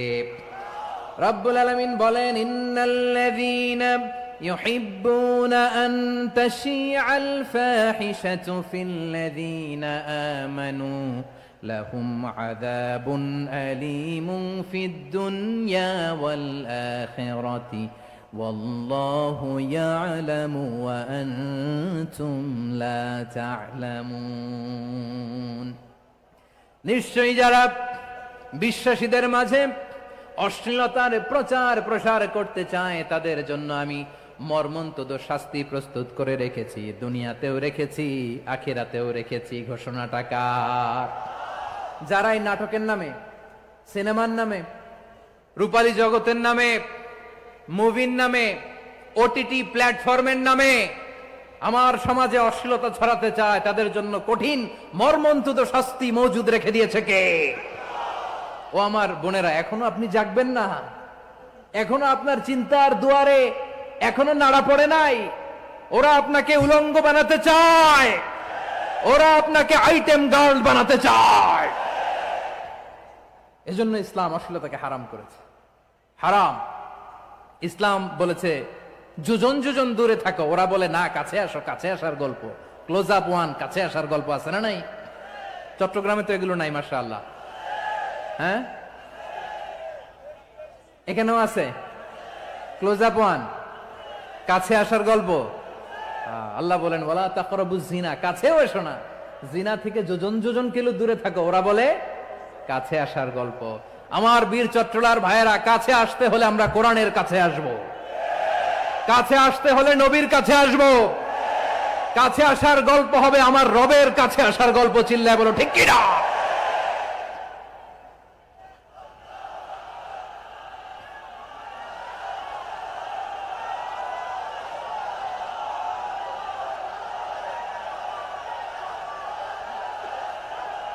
বসুন বসুন আমার ভাইয়েরা। তাহলে অশ্লীলতার সাথে আমাদের কোনো সম্পর্ক? সবাই বলতে পারেননি, আওয়াজ করে বলুন, অশ্লীলতার সাথে আমাদের কোনো সম্পর্ক? আমরা এই সমস্ত ক্লোজ আপ ওয়ান, কাছে আসার গল্পের প্রোগ্রামে যাব? আমরা কোন ধরনের অশ্লীল কন্টেন্ট সোশ্যাল মিডিয়ায়, টিভিতে দেখব? কি যুগ যে আমরা কাটাচ্ছি আপনি কল্পনা করতে পারবেন না। পর্ন ইন্ডাস্ট্রি, নারী পুরুষের বস্ত্রহীন যুগল দৃশ্য, এটাকে দিয়ে ওরা কোটি ডলারের ইন্ডাস্ট্রি বানিয়েছে। পুরো মানব ইতিহাসে এরকম জঘন্য সময় মানব ইতিহাস পার করে নাই। পর্ন এটা ইন্ডাস্ট্রি হয়ে গেছে। আমাদের এই যুবকগুলো, জেনজিগুলো, ওদের চরিত্র বাঁচাবে কি করে? কেমন করে হেফাজত করবে ওদের এই মূল্যবান চরিত্র? আমার প্রিয় ভাইরা, এই অশ্লীলতার দ্য লেটেস্ট ভার্সন হচ্ছে LGBTQ, শরীফ থেকে শরীফা। শুনছেন আপনারা? দেখতে পুরুষ, আসলেই পুরুষ, সুস্থ একজন পুরুষ, 4 সন্তানের বাবা, বলে আমি মনে মনে নারী। দেখতে নারী, সুস্থ নারী, আসলেই সে দিব্যি একজন নারী, বলে আমি মনে মনে পুরুষ। সবচেয়ে ভয়ঙ্কর অশ্লীলতার সবচাইতে লেটেস্ট ভার্সন হচ্ছে এই ট্রান্সজেন্ডারিজম। সুস্থ পুরুষ তার বায়োলজিক্যাল গ্রোথকে হরমোন দিয়ে স্টপ করে দিয়ে সে সার্জারি করে নারী হতে চায়, সুস্থ নারী পুরুষ হতে চায়। পুরুষ পুরুষের প্রতি সেক্সুয়ালি আকর্ষণ বোধ করে, এটা লূত আলাইহিস সালামের কওমের মধ্যে ছিল। এটাকেও আল্লাহ কোরআনে ফাহিশা বলেছেন। ওয়ালুতান ইয ক্বালা লিকওমিহি আতাতুনাল ফাহিশাতা মা সাবাকাকুম বিহা মিন আহাদিম মিনাল আলামিন। লূত আলাইহিস সালাম বললেন, তোমরা কি এমন এক অশ্লীল কার্যক্রমে ডুব দিলে নাকি যেটা গোটা বিশ্বের কেউ কখনো করে নাই, তোমরাই প্রথম করেছো? পড়েন নাউযুবিল্লাহ। এই পশ্চিমের এই রোগ আমার দেশে যেন আসতে না পারে, আমাদের সজাগ থাকতে হবে। প্রিয় ভাইরা, চিল্লায় বলেন ঠিক কিনা? পশ্চিমের অবস্থা ভয়ঙ্কর। পাশ্চাত্যে, আমি যুক্তরাষ্ট্রে ছিলাম অনেকদিন, কয়েক মাস, বিভিন্ন স্টেটে ঘুরেছি। গার্ডিয়ানরা উদ্বিগ্ন, ছেলে মেয়েদেরকে, ছোট্ট ছেলে মেয়ে, ওদেরকে জিজ্ঞেস করে, তুমি how do you feel right now inside yourself? তুমি ভিতরে ভিতরে কেমন ফিল করো? তোমার কি ছেলে ছেলে লাগে না মেয়ে মেয়ে লাগে? আচ্ছা বলেন, এই ছোট্ট বাচ্চাটা ওকে এগুলো জেন্ডার অ্যাসাইনমেন্ট বলতে এগুলো কিছু বুঝে? এইভাবে মিসগাইড করা হচ্ছে। কৌতূহল বশত ছোট্ট ছেলে যদি বলে আমার তো মেয়ে মেয়ে লাগে, তখন বলে যে না তুমি মেয়ে, ছেলে না। মা বাবা বাধা দিলে ওকে আলাদা গভর্নমেন্ট হাউসে নিয়ে যায়। ভয়ঙ্করতম অবস্থা। আমরা একটা সময়ে শুনতাম যে হুজুর আমার ছেলেটা খুব ভালো, হাফেজে কোরআন, আল্লাহওয়ালা। হুজুর আমার ছেলে দাড়ি রাখছে, আল্লাহওয়ালা।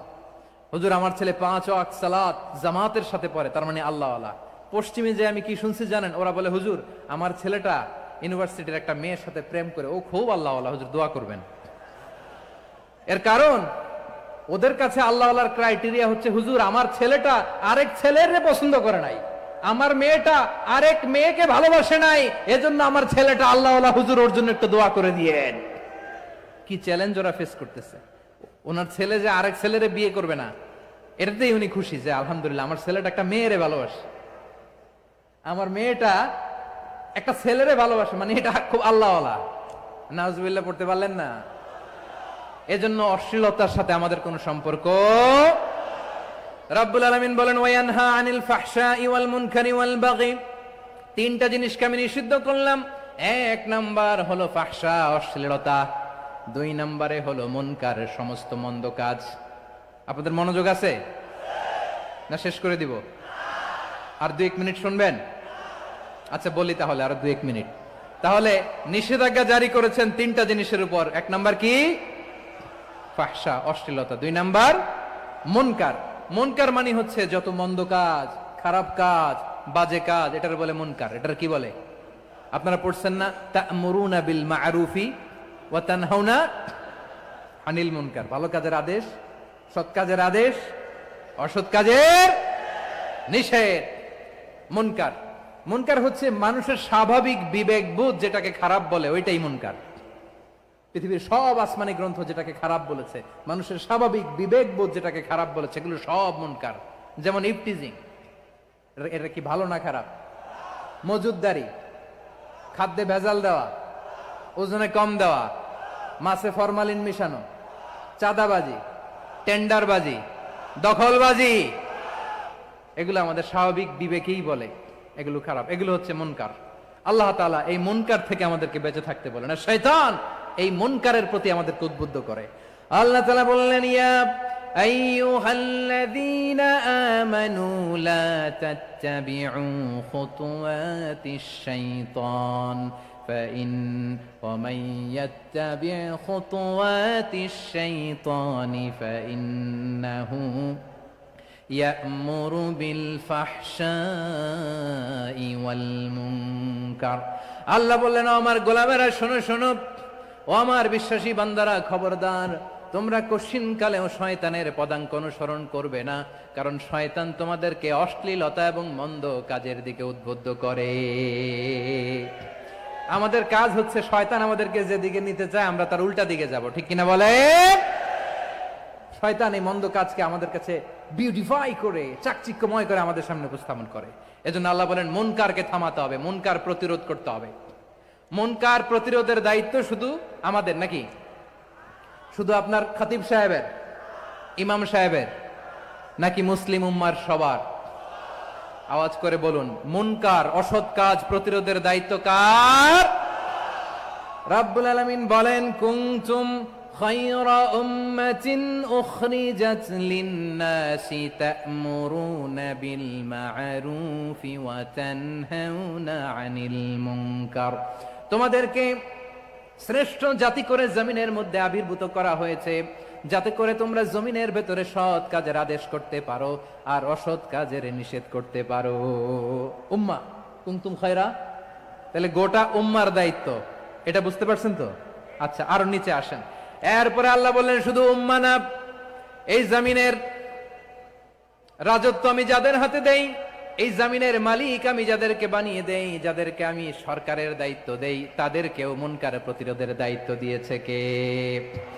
আল্লাহ বলেন যারা ক্ষমতার মসনদে বসেছে তাদেরকে 4 দফা কর্মসূচি আমি আল্লাহ দিলাম। আওয়াজ করে বলেন কয় দফা? আল্লাহ বলেন আল্লাযীনা ইম্মাক্কান্নাহুম ফিল আরদি আকামুস সালাতা ওয়া আতাউয যাকাতা ওয়া আমারু বিল মা'রুফি ওয়া নাহাউ আনিল মুনকার ওয়ালিল্লাহি আকিবাতুল উমুর। যারা এই জমিনের উত্তরাধিকার হয়েছে তারা 4 দফা কর্মসূচি নিয়ে সামনে আগাবা। সালাত কায়েম করবা, যাকাত আদায় করবা, সৎ কাজের আদেশ দিবা, অসৎ কাজ থেকে মুনকার প্রতিরোধ করবা। আদেশটা কার?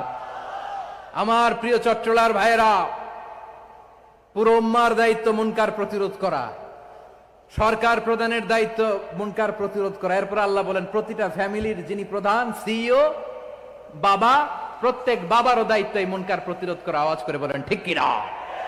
যেমনটি সাইয়েদনা লুকমান আলাইহিস সালাম ওনার কলিজার টুকরা সন্তানকে আদেশ করেছেন, ইয়া বুনাইয়া আকিমিস সালাতা ওয়া'মুর বিল মা'রুফি ওয়ানহা আনিল মুনকার। পড়েন সুবহানাল্লাহ। বাবা ছেলেকে সবক দিচ্ছে। কে সবক দিচ্ছে? কাকে? লুকমান আলাইহিস সালাম ছেলেকে বলতেছে, ওরে আমার কলিজার টুকরা সন্তান, ওরে আমার বাছা, নামাজ কায়েম করবা, সৎ কাজের আদেশ দিবা, আর মুনকার প্রতিরোধ করবা, অসৎ কাজ, সমাজ থেকে খারাপ কাজকে ঝেঁটে বিদায় করে দিবা। তাহলে দেখেন আমি স্টেপ বাই স্টেপ নামলাম। পুরা উম্মার দায়িত্ব, জমিনের উত্তরাধিকারী আল্লাহ যাদেরকে বানিয়েছেন সরকার, তাদের দায়িত্ব, প্রতিটি ফ্যামিলির প্রধানের দায়িত্ব। এরপরে বিশ্বনবী বলেন সচেতন প্রতিটি মুসলিমের দায়িত্ব সমাজ থেকে মুনকারকে উৎখাত করা। বিশ্বনবী বলেছেন, মান রাআ মিনকুম মুনকারান ফালিয়ুগাইয়িরহু বিয়াদিহি ফাইন লাম ইয়াস্তাতি ফাবিলিসানিহি ওয়া ইন লাম ইয়াস্তাতি ফাবিকলবিহি ওয়া যালিকা আযআফুল ঈমান। সমাজে যে মুনকার দেখবে, খারাপ কাজ দেখবে, সে যেন হাত দিয়ে সেটাকে থামায়। কি দিয়ে? আপনাদের তো হাত নাই না? হাত আছে, হাত আছে। ওরা যেই হাত দিয়ে অন্যায় করে ওটা প্রতিরোধের জন্য আমাদেরও হাত আছে না নাই? থামাতে হবে, থামাতে হবে।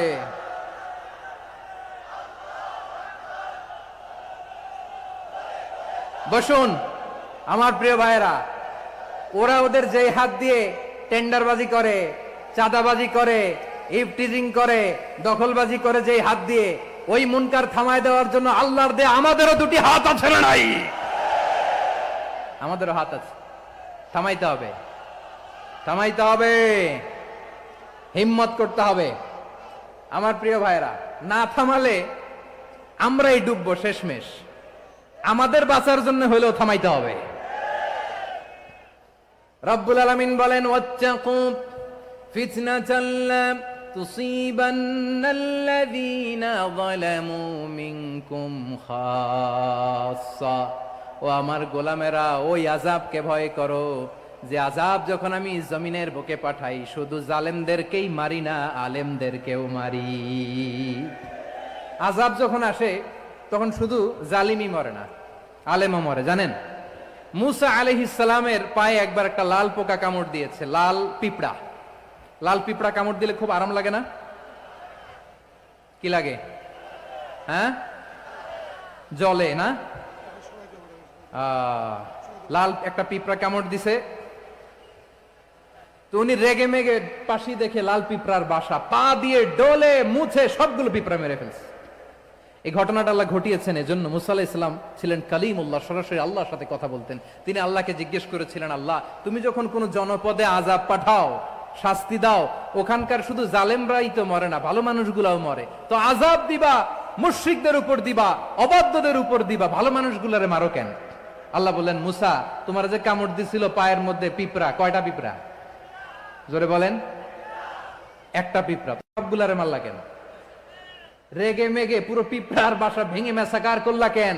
এই মুসা, আমি যখন অ্যাকশনে যাই, আমি যখন শাস্তি দেই, তখন এত বাস বিচার করা হয় না, বাস বিচার করা যায় না। যখন অ্যাকশনে যাওয়া হয় ওইটা ডাইরেক্ট অ্যাকশন হয়ে যায়। চিল্লায় বলো ঠিক কি না? এজন্য আমাদের বাঁচার জন্য হলে ওই পাপ থামাতে হবে, এই শয়তানের অট্টহাসি থামাতে হবে, অন্যায় অপরাধ সমাজ থেকে আমাদের থামাতে হবে। কারণ আযাব আসলে ওরাও মরবে, আমরাও মরব। একটা জাহাজ 2 তলা, আপনি আছেন 2য় তলায়, শুনতেছেন? শুনতেছেন? জাহাজ কয় তলা? আপনি কোন তলায়? 2য় তলায়। নিচের তলার কিছু লোক জাহাজের তলা ছিদ্র করতে আরম্ভ করছে। কি ছিদ্র করতেছে? আচ্ছা, জাহাজের তলা ছিদ্র করলে তলা দিয়ে কি ঢুকে? এখন আপনি যদি বলেন আমার কি, আমি তো 2 তলায়, আমার কি, আমি তো সেফ, আমি ইন দ্য সেফ জোন, আমি তো ভালো আছি, আমি তো ভালো আছি, ওরা ছিদ্র করে ওরা মরবে। আসলে কি শুধু ওরা মরবে? নাকি তলা ফুটো হলে ভিতরে পানি ঢুকলে আপনারও সলিল সমাধি হবে? তলা দিয়ে যখন পানি ঢুকবে, জাহাজ ডুবলে আপনিও মরবেন। এজন্য নিজে মরার আগে ওই পাগলগুলোর নিচতলায় যে থামাতে হবে, চিল্লায় বলেন ঠিক কিনা? এজন্য আল্লাহ বললেন মুনকার প্রতিরোধের দায়িত্ব সমাজের টপ টু বটম সবার। পুরো আম্মার দায়িত্ব, সরকার প্রধানের দায়িত্ব, প্রতিটি ফ্যামিলির প্রধান বাবার দায়িত্ব, বিশ্বনবী বললেন প্রতিটি সচেতন মুসলিমের দায়িত্ব। এজন্য মুনকার প্রতিরোধ করার দরকার আছে না নাই? সমাজে এই যে ইফটিজিং হয়, আপনার বোনের বয়সী একটা মেয়েকে কিছু বকাটে টিটকারি করে, এই বলে সেই বলে, নোংরা কথা বলে, রাস্তায় দেখেও আপনি পাশ দিয়ে না দেখার মতো চলে যান কেন? আপনি দাঁড়ান না কেন? আপনি দাঁড়ালেই তো থেমে যাবে, কারণ সত্যের যে শক্তি তার সামনে মিথ্যা মুখ থুবড়ে পড়ে। আপনার সামনে ও কিছুই না, নাথিং। আপনি দাঁড়ান, ওকে প্রশ্ন করেন যে আমার বোনকে তুমি ডিস্টার্ব করো কেন? আপনাকে দেখে আরো 5 জন দাঁড়াবে, 5 জনকে দেখে আরো 10 জন দাঁড়াবে। আমাদের নীরবতা আর আমাদের নিশ্চুপ থাকাই জালিমদেরকে আরো শক্তিশালী জালিম বানিয়েছে। এজন্য মুনকার প্রতিরোধের দায়িত্ব আমাদের সবার। টেন্ডারবাজি, চাঁদাবাজি, দুর্নীতি, অপরাধ, দখলদারিত্ব, মজুদদারি, এগুলো সব কিছু একসাথে প্রতিরোধ করতে হবে, ঠিক কিনা বলেন? একটা মানবিক সমাজ যদি চাই, প্রতিরোধ করতে হবে। প্রিয় ভাইয়েরা, আল্লাহর শপথ নিয়ে বলি, এই নাসিহাত গুলো সবার জন্য, সব দলের জন্য, সব মতের মানুষের জন্য। আমরা কোন দলের প্রতি মানুষকে ডাকি না, আমরা ডাকি ইসলামের দিকে। সব দলের, সব মতের, সব মানুষদেরকে আমরা আহ্বান জানাই, আসুন আমরা একটা সুন্দর সমাজ বিনির্মাণ করি। এই যে নতুন বাংলাদেশের এক সুযোগ এসেছে, আর জীবনে হয়তো আসবে না, সামনের 100 বছর এই সময় আসবে না। আসুন দেশটাকে আমরা সাজাই, আসুন আমরা দুর্নীতি বন্ধ করি, আসুন আমরা চাঁদাবাজি বন্ধ করি, আসুন আমরা দখলদারিত্ব বন্ধ করি, আসুন আমরা এক দল আরেক দলকে নিশ্চিহ্ন করার যে রাজনীতি, এটা বন্ধ করি। সব দলের প্রতি আমার আহ্বান। আমি কিছুদিন আগে একটা নিউজ দেখলাম, ওই যে লন্ডনে বসে জনাব তারেক রহমান সাহেবকে আমি ধন্যবাদ দিতে চাই। উনি সংবাদ শোনা মাত্রই ওনার দলের অনেক চাঁদাবাজকে উনি বহিষ্কার করেছে। I do appreciate. প্রতিটি দলের এরকম ইনিশিয়েটিভ নেওয়ার দরকার আছে না নাই? যে কোনো দলে এই প্র্যাকটিসটা থাকার দরকার আছে না নাই? চাঁদাবাজদের সাথে আপনারা নিজেদেরকে মুক্ত ঘোষণা করবেন যে এরা আমার দলের কর্মী হতে পারে না। আমরা চাঁদাবাজ মুক্ত বাংলাদেশ চাই, জুলুম মুক্ত বাংলাদেশ চাই, ফ্যাসিজম মুক্ত বাংলাদেশ চাই, গুণ খুন খারাপি মুক্ত বাংলাদেশ চাই। আমরা নতুন ভোরের বাংলাদেশ চাই। ওই বাংলাদেশ পাওয়ার জন্য মুনকার প্রতিরোধে, অন্যায় প্রতিরোধে যদি বাঘের বাচ্চার মতো, আবু সাইদের মতো 2 হাত উঁচু করে, বুককে টান টান করে প্রসারিত করে দাঁড়াতে হয়, রাজি আছো মুসলমান? কারা কারা রাজি? আল্লাহকে হাত দেখিয়ে প্রতিজ্ঞা করো।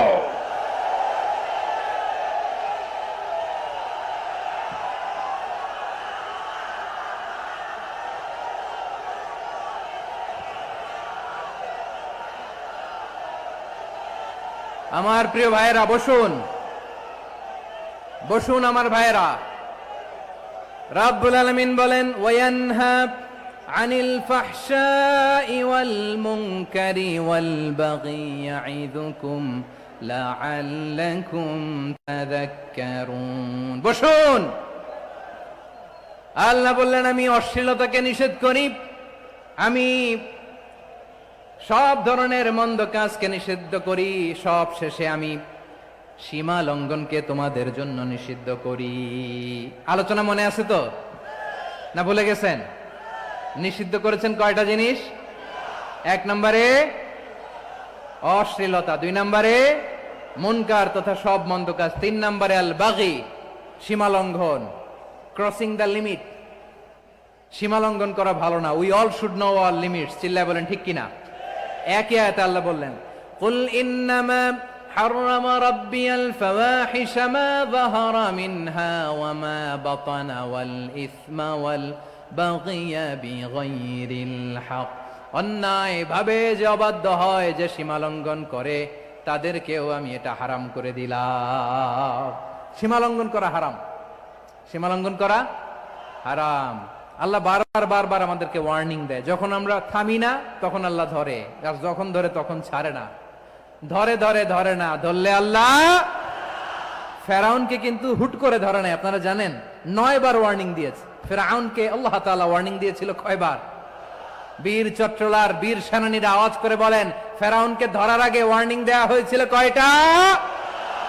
রব্বুল আলামিন বলেন, ওয়ালাকাদ আতাইনা মূসা 9 আয়াতিন বাইয়িনাত, 9টা মুআজিজা দেখিয়েছি।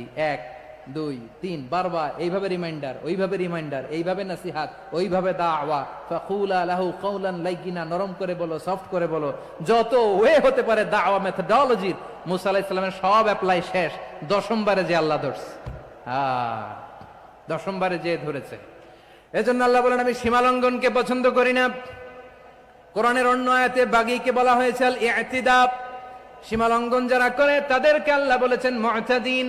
وقاتلوا في سبيل الله الذين يقاتلونكم ولا تعتدوا إن الله لا يحب المعتدين। আমি সীমালঙ্ঘনকারীদেরকে কোশ্চেন কালেও পছন্দ করি না।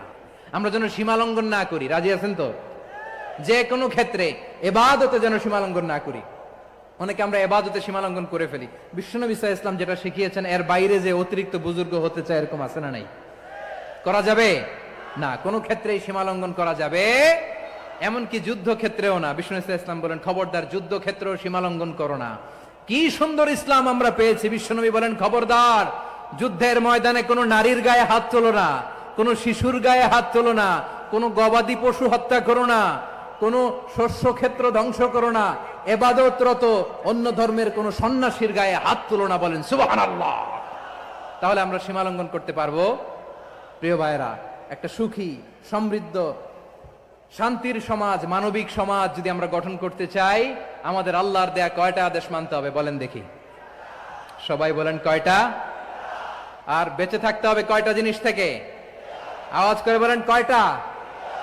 আচ্ছা, আদেশ নাম্বার 1 কি ছিল বলেন? আল্লাহর আদেশ কি? 1 নাম্বার আদাল, ন্যায় পরায়ণতা। আমরা সুবিচার, সুশাসন, ন্যায় বিচার চাই কি চাই না? 2 নম্বরে কি ছিল? মাশাআল্লাহ, আওয়াজ করে বলেন 2 নম্বরে কি ছিল? ইহসান, আমরা যেন সবার প্রতি দয়া পরবশ হই, ইহসান করি। 3 নম্বরে কি ছিল? নিকটাত্মীয়দের দান করা, তাদের অধিকার প্রাপ্য বুঝিয়ে দেওয়া। পাশাপাশি 3টা জিনিস থেকে আল্লাহ বারণ করেছেন, নিষেধ করেছেন। তার প্রথমটা ফাহশা, অশ্লীলতা। অশ্লীলতার সাথে আমাদের কোনো সম্পর্ক।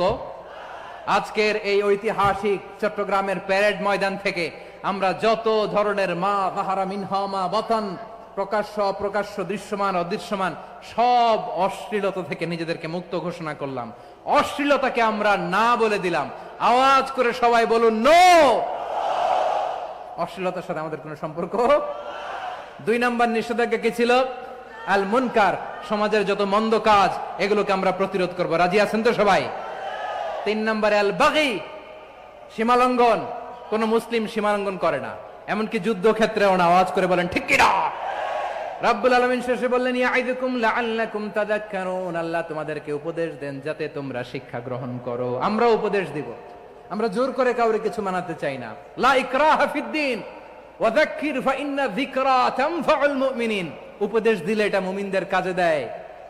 লাস্তা আলাইহিম বিমুসাইতির ইন্নামা আনতা মুযাক্কির। নবী হে, আপনি রিমাইন্ডার দাতা, আপনি উপদেশ দিবেন। আমরাও বিশ্বনবীর এই হাদিসগুলো থেকে, কোরআনের আয়াত থেকে রিমাইন্ডার, এই কথামালা, বাণী বাহক হিসেবে এই বাণীগুলো আপনাদের সাথে কাছে পৌঁছে দিলাম। আমরা আল্লাহ তাআলার কাছে প্রার্থনা করি, আল্লাহ আমরা যেন আদল দিয়ে আমাদের সমাজকে গঠন করতে পারি। আল্লাহ আমরা যেন ইহসান করতে পারি, আমরা যেন নিকটাত্মীয়দের দান করতে পারি। আল্লাহ যত ধরনের অশ্লীলতা, অনাচার, মন্দ কাজ, সীমালঙ্ঘন, অবাধ্যতা থেকে যেন আমরা বেঁচে থাকতে পারি। আল্লাহ তাআলা আমাদের সবাইকে কথাগুলো বোঝার ও আমল করার তৌফিক দান করুক। হাযা মা ইনদি ওয়াল ইলমু ইনদাল্লাহ আলাইহি তাওয়াক্কালতু ওয়া ইলাইহি উনীব। প্রিয় ভাইরা, আমি আপনাদের সবার জন্য দোয়া করি, আপনারাও আমার জন্য দোয়া রাখবেন। আমাদের পাশেই আছেন আমাদের সকলের শ্রদ্ধাভাজন, আমাদের মুরব্বী আওলাদে রাসূল আনোয়ার হোসেন তাহের জাবির আল মাদানী হাফিজাহুল্লাহ ওয়া রাআহ।